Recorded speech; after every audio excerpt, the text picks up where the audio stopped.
Wara tħarbat il-ftehim li kien hemm bejn l-Italja u l-Libja biex immigranti minn pajjiżi Afrikani jinżammu mal-kosta, fl-aħħar ġimgħat daħlu f'pajjiżna aktar minn 1000 immigrant mill-Libja.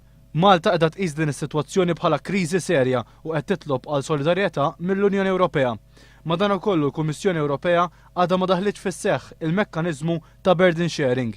Il-Ministru Carmen Bonnici ma weġibx jekk huwiex kuntent bin-numru ta' migranti li pajjiżi Ewropej qegħdin jieħdu minn Malta. Minflok qal li wieħed irid jara dan bħala tkomplija tal-proġett pilota li kien sar qabel u li kien ta' suċċess.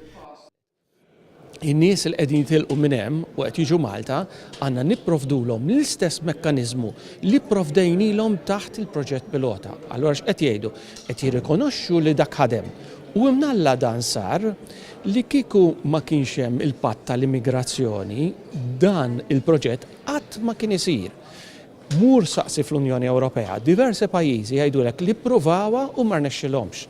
Minħa tiegħu rappreżentant tal-UNHCR f'Malta mistoqsi jekk jarax l-influss ta' migranti mill-Libja f'Malta bħala kriżi serja irrisponda b'dan il-mod. With more than 600,000 people leaving Libya, the fact that some 5,000–6,000 have made it on their own to Europe, it's probably not something you would say from a European's perspective that it is an emergency or a crisis. That said, we understand of course that for Malta, a small country, it is a challenge.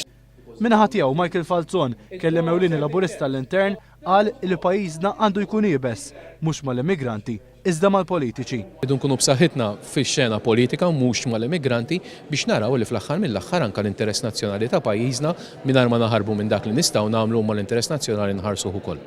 Intant il-Ministru Carmen Bonnici tax jifhem li Malta mhux ser tkun favur l-idea ta' Franza għal reviżjoni fil-ftehim ta' Schengen billi jerġa' jkun hemm kontrolli mal-fruntiera. Qal li dan il-pass imur kontra l-ispirtu tal-Unjoni Ewropea.